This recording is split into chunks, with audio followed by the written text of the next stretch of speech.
പയ്യാമ്പലത്ത് വിറകിറക്കാൻ tender ക്ഷണിക്കുന്നതിൽ ഉൾപ്പെടെ വീഴ്ച കണ്ടെത്തിയതിൽ ഉദ്യോഗസ്ഥർക്ക് കോർപ്പറേഷൻ നോട്ടീസ് നൽകി. ക്ലീൻ സിറ്റി മാനേജർ ഉൾപ്പെടെ 4 ഉദ്യോഗസ്ഥർക്കാണ് മെമ്മോ നൽകിയത്. പയ്യാമ്പലം വിഷയം കോർപ്പറേഷൻ കൗൺസിലിൽ ചൊവ്വാഴ്ചയും തർക്കത്തിനിടയാക്കി. പയ്യാമ്പലത്ത് ഉപയോഗിക്കാതെ നശിക്കുന്ന വിറകുമായി ബന്ധപ്പെട്ട കണ്ണൂർ വിഷൻ വാർത്തയും കൗൺസിലിൽ ചർച്ചയായി. ഈ വിറക് എന്തുകൊണ്ട് ഉപയോഗിക്കുന്നില്ലെന്ന് സ്റ്റാൻഡിംഗ് കമ്മിറ്റി ചെയർമാൻ PK രാഗേഷാണ് ഉയർത്തിയത്.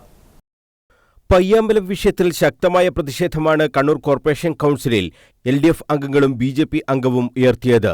പ്ലക്കാർഡ് ഉയർത്തി പ്രതിഷേധിച്ച BJP അംഗം VK ഷൈജുവിനെ UDF അംഗങ്ങൾ തടഞ്ഞുവെച്ചു. LDF അംഗങ്ങളും വിഷയത്തിൽ ചർച്ച വേണമെന്ന് ആവശ്യപ്പെട്ട് പ്രതിഷേധിച്ചു. സപ്ലിമെന്ററി അജണ്ടയായി ഈ വിഷയം ഉണ്ടെന്നും ചർച്ച നടത്താമെന്നും മേയർ ഉറപ്പു നൽകി. പയ്യാമ്പലത്ത് ടെൻഡർ നടപടികൾ സ്വീകരിച്ച് വിറക് എത്തിക്കുന്നതിൽ വീഴ്ച വരുത്തിയതിന് clean city manager PP Baiju ഉൾപ്പെടെയുള്ളവർക്ക് കാരണം കാണിക്കൽ നോട്ടീസ് നൽകി. പയ്യാമ്പലം ശ്മശാനത്തിന്റെ ചുമതലയുള്ള senior health inspector Jithesh Khan, HI MP Rajesh Kumar, section clerk Afil പിലാത്തോട്ടത്തിൽ എന്നിവർക്കാണ് മെമ്മോ നൽകിയത്. പയ്യാമ്പലം ശ്മശാനത്തിൽ സ്റ്റോക്ക് നോക്കി ടെൻഡർ നൽകി വിറക് സംഭരിക്കുന്നതിൽ വീഴ്ച വരുത്തിയതിന് നടപടി എടുക്കാതിരിക്കാൻ കാരണമുണ്ടെങ്കിൽ ബോധിപ്പിക്കണമെന്നാണ് ചട്ടം 5 പ്രകാരം ഉദ്യോഗസ്ഥർക്ക് നോട്ടീസ് നൽകിയത്. മറുപടി തൃപ്തികരമല്ലെങ്കിൽ ഉദ്യോഗസ്ഥർക്കെതിരെ തുടർ നടപടി സ്വീകരിക്കും. കുടിവെള്ള വിതരണത്തിലുള്ള ടെൻഡർ നടപടിയിലും വീഴ്ചയുണ്ട്.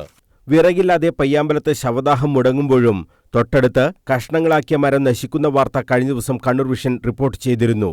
ഈ വിഷയം കൗൺസിലിൽ വികസന standing committee chairman PK Ragesh ഉയർത്തി.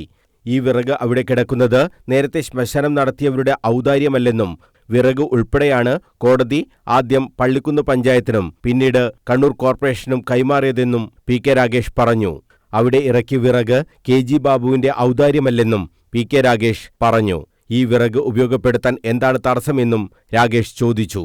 അദ്ദേഹത്തിന്റെ സംസാരം കേട്ട പേർക്ക് അദ്ദേഹം ഔദാര്യമായി ഇത് പഞ്ചായത്തിനോ അല്ലെങ്കിൽ കോർപ്പറേഷനോ വിട്ടുതന്നതാണ്. ബഹുമാനപ്പെട്ട കേരള ഹൈക്കോടതിയുടെ വിധി അനുസരിച്ച് ഏറ്റെടുത്ത ഒരു സ്ഥാപനമാണ് അവർ. അത് ഏറ്റെടുത്ത് നടത്തുമ്പോൾ അവരുടെ വിറക് വളരെ കൃത്യമായി സർവേ റിപ്പോർട്ടോടുകൂടി, അതായത് നിയമപരമായി അന്ന് കണ്ണൂർ മുനിസിപ്പാലിറ്റി ഉൾപ്പെടെ ഹാൻഡിൽ ചെയ്യുന്നതായിരുന്നു പയ്യാമ്പലം. അവിടെ 9 ലക്ഷത്തോളം രൂപയുടെ വിറക് അവിടെ ഉണ്ട് എന്നൊക്കെ അദ്ദേഹം പറയുന്നത് കേട്ടു. പക്ഷെ അത് അവർക്ക് തിരിച്ചു കിട്ടാൻ അവർ ഹൈക്കോടതിയിൽ പോയി. ഹൈക്കോടതി കേസ് പരാജയപ്പെട്ടു. കോർപ്പറേഷൻ ബന്ധപ്പെട്ടവർക്ക് ഉപയോഗിക്കാം. അവർക്ക് വേണ്ടിയല്ല ഇറക്കിയത്. ശ്മശാനത്തിന്റെ മൃതദേഹം സംസ്കരിക്കാൻ ഇറക്കിയ വിറകായതുകൊണ്ട് അത് ഉൾപ്പെടെ ഞങ്ങൾക്ക് അനുവദിച്ചതാണ്. അപ്പൊ ആ അനുവദിച്ചെന്ന വിറക് ഉൾപ്പെടെ ഉണ്ട് എന്ന് അദ്ദേഹം പറഞ്ഞു. ആ വിറക് അദ്ദേഹം ചൂണ്ടിക്കാണിച്ചു കൊടുത്ത് ഇന്നലെ ദൃശ്യങ്ങളിലൂടെ കണ്ട വിറകുകൾ ഉൾപ്പെടെ കണ്ണൂർ കോർപ്പറേഷന്റെ വിവിധ ഭാഗങ്ങളിൽ നിന്ന് മുറിച്ചു കൊണ്ടിട്ട വലിയ കുട്ടവിറകളാണ്.